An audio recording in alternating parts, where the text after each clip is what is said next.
네, 안녕하십니까. 논준모연구소의 김성학 소장입니다. 웨이브를 하면 조금 더 멋있어질 것이라는 계기로 빠마를 했더만 잘못돼가지고 점점 아줌마가 되고 있습니다. 어쩔 수 없죠. 실패했어요. 이번 빠마는 제 인생의 최대의 실패작이다. 이렇게 생각을 합니다.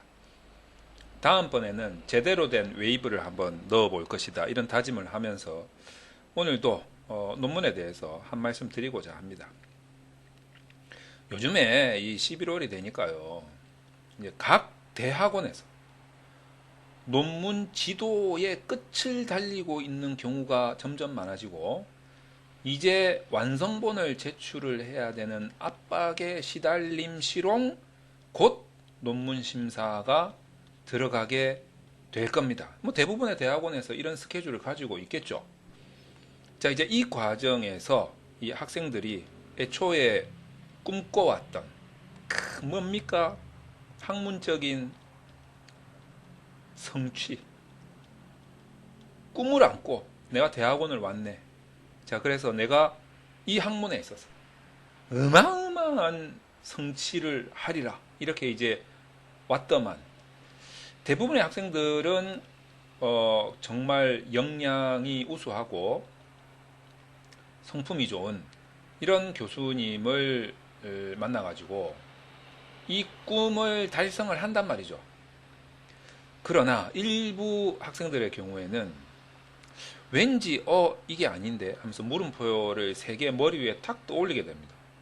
이게 아닌데 내가 추구했던 거하고는 좀 다르게 가는데 이런 학생들이 좀 있어요. 없다고는 말 못하겠지. 우리 학교에는 그런 거 없는데 난 그런 거 못 봤는데 우물안 개구리 실질적으로 저 같은 경우에는 이제 굉장히 많은 학교에서 문의를 주고 상담을 하고 심지어는 외국에서도 문의를 주고 상담을 합시다 이렇게 하고 있는데 지금 이 생활이 지금 몇 년째입니까? 20년이 넘어가고 있어요. 22년? 3년? 그러다 보니까 상당히 많은 학교에 정말 많은 교수님들 밑에서 연구하고 있는 제자들로부터 그 상황들을 듣게 되죠. 물론 일부는 왜곡된 상황일 수도 있고 일부는 제가 좀 잘못 오해하고 있는 상황일 수도 있어요. 그러나 너무 많은 패턴이 상담 속에서 가려지게 되고 그 패턴을 보고자 하면 이게 정말 현실에서 일어나고 있는 기정사실인가 보다라고 확신이 들 정도로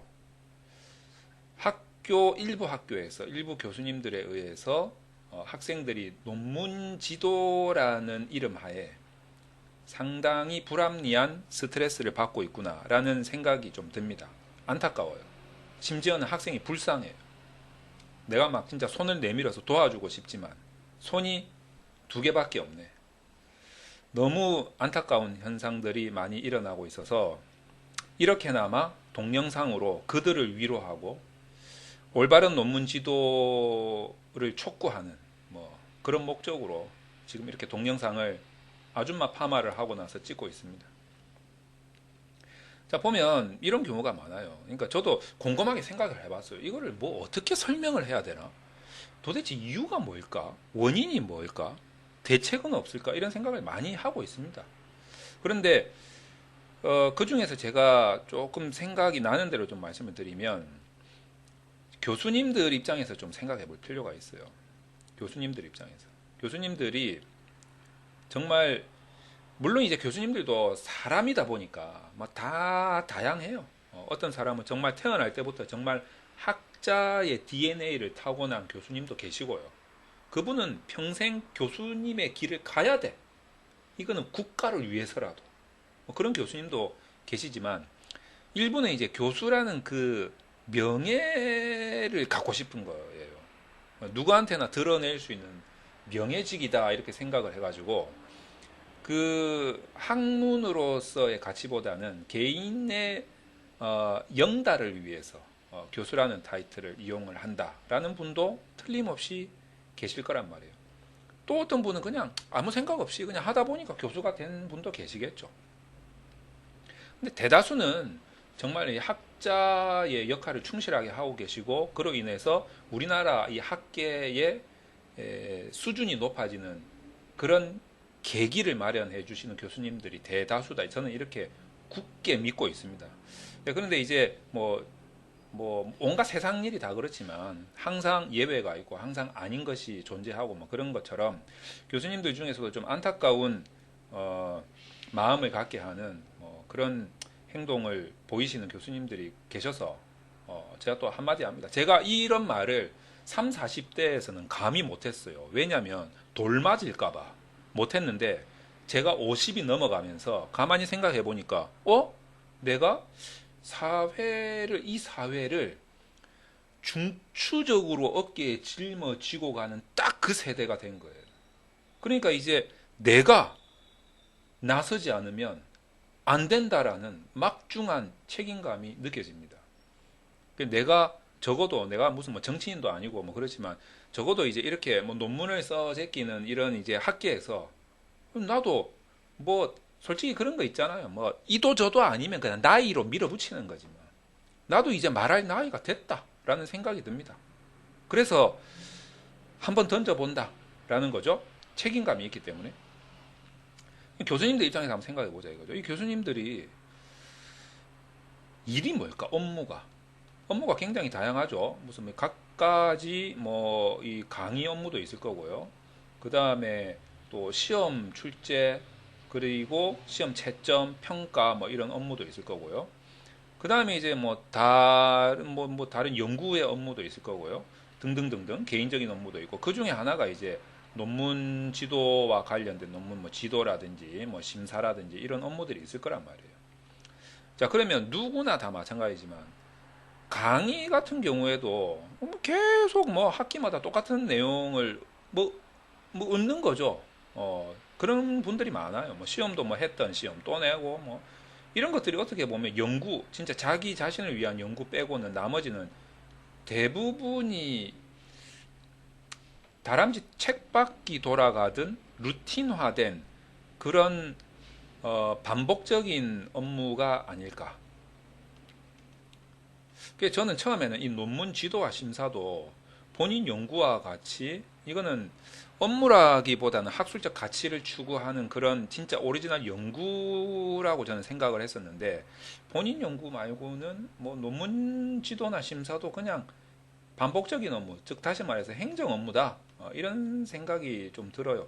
아니 이렇게 생각을 안 하시는 교수님들도 많아요. 이것도 학생들의 그 학술적 가치를 내가 같이 교수의 입장에서 지도하는 사람 입장에서 스승의 입장에서 방향을 잡아주고 방안을 제시해주고 이 학생의 학술적 가치를 추구할 수 있도록 내가 진짜 도와주는 자세에서 자문을 해주고 이런 역할로 생각하시는 교수님도 당연히 계시는데 이제 일부 교수님들이 이거 그냥 그 하나의 루틴화된 행정 업무로 이렇게 생각을 하시다 보니 행정 업무의 특징이 뭡니까? 뭐 3대 요인이 있잖아요. 뭐 행정 편의주의, 그리고 뭡니까? 그 레드 테이프라고 해가지고 형식주의. 그 다음에 뭡니까? 무사안일주의. 이게 아마 행정의 3대 나쁜 요소 뭐 이런 걸로 아마 나와 있을 겁니다. 그러니까 점점 이제 이 행정 업무가 교수님들의 편의로 흘러가고 있고 형식화되어 있고 사고만 안 나면 되는 무사안일주의로 흘러갈 수도 있다라는 거예요. 그러다 보니까 이 논문 심사나 지도 과정에서 어떤 게 생기냐면 기준이 잡히게 되는 거죠. 요 기준에 맞춰서 와요. 요 기준에. 자, 제목은 이렇게 들어와야 되고, 목차는 이렇게 들어와야 되고, 방법은 이렇게 들어와야 되고, 분석은 딴 거 없어. 그냥 무조건 이렇게 들어와. 이렇게. 딱 기준이 마련이 돼 버리는 겁니다. 자, 이 기준에 맞으면 도장 찍고, 이 기준에 안 맞으면 도장 안 찍고, 못 찍고, 이제 이렇게 되는 기준이 잡혀져 버린 거죠. 그러니까 학생들의 어떤 학술적 가치를 추구하기 위해서 다양성, 융합, 복합 뭐 이런 개념보다는 다 필요 없고 요 기준에 맞춰서 오세요 라는 일종의 뭔가 민원 서류 같은 느낌이 든단 말이죠. 그렇다면 여기까지는 제가 뭐 그 전에 동영상에서도 한번 언급한 적이 있어요. 살짝 지나가는 말로. 자, 그런데 정말 이게 가슴에 손을 얹고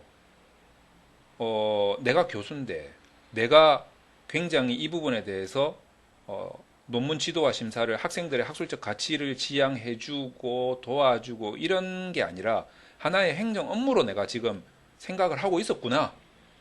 아, 내가 진짜 그러고 있었네. 라고 생각이 드신다면 내가 이거를 진짜 일정한 기준을 만들어 버렸구나.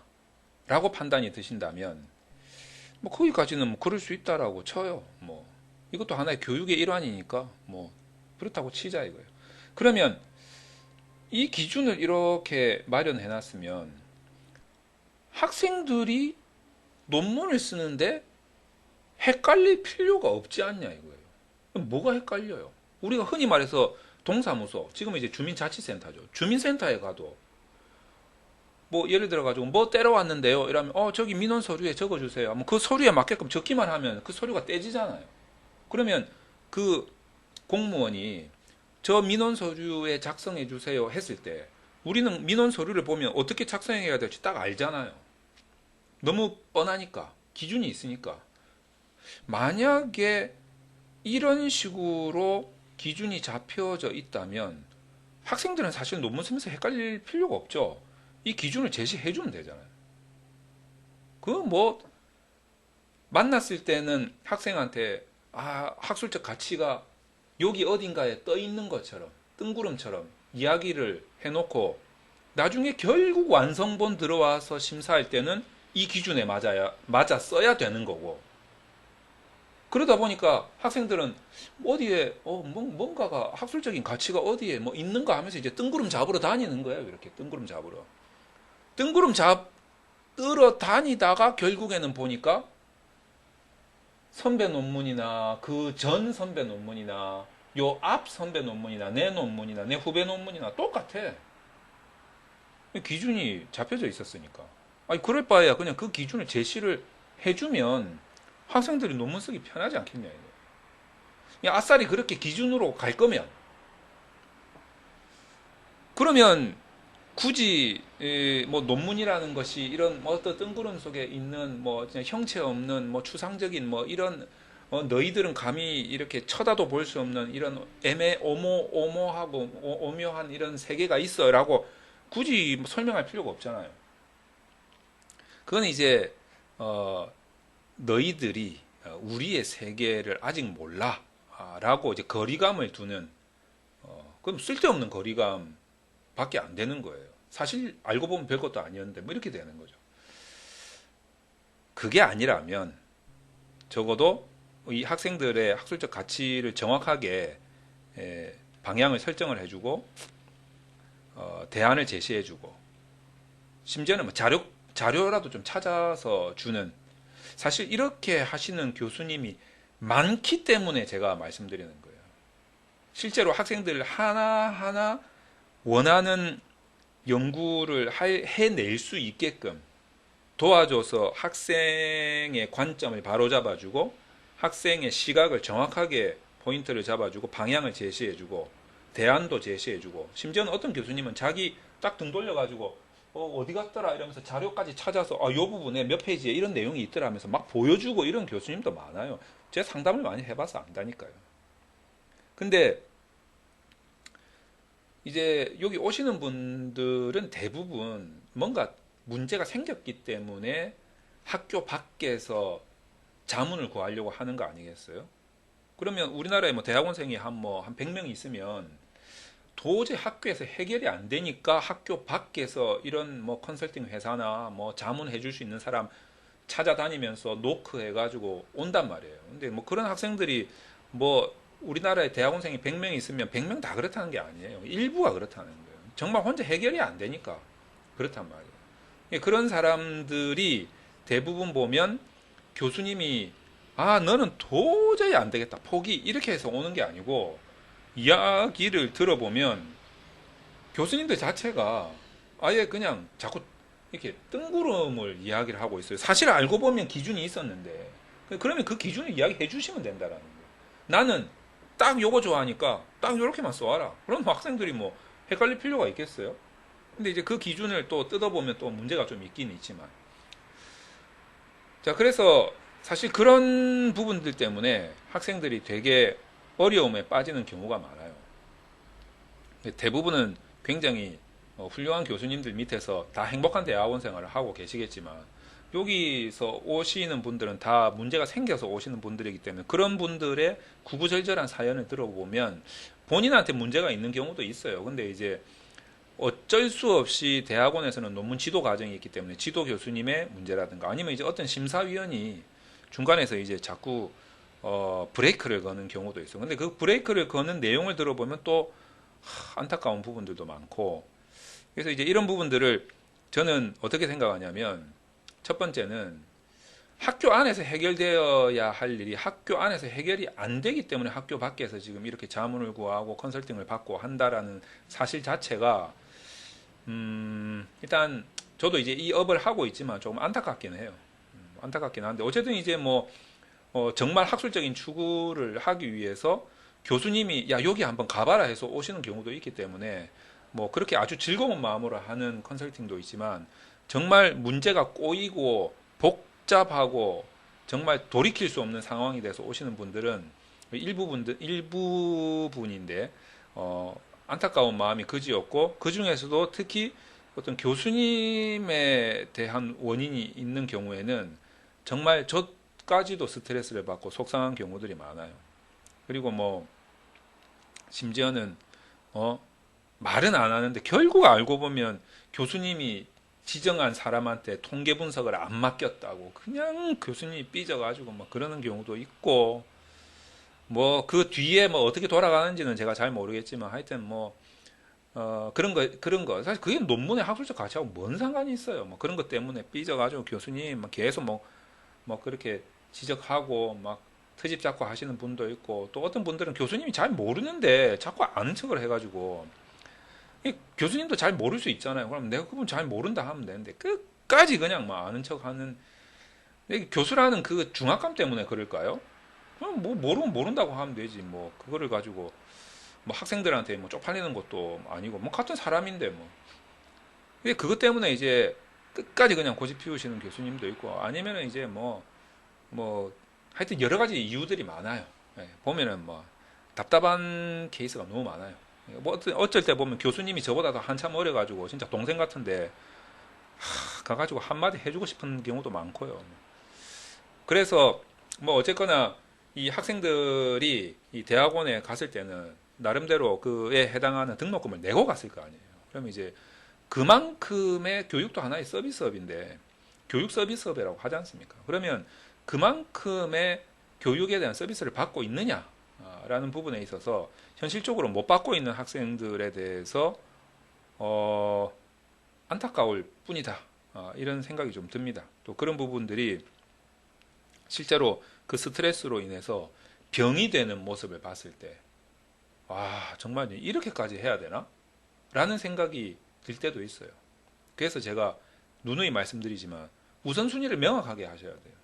내가 논문이냐 건강이냐 둘 중에 하나 그럼 건강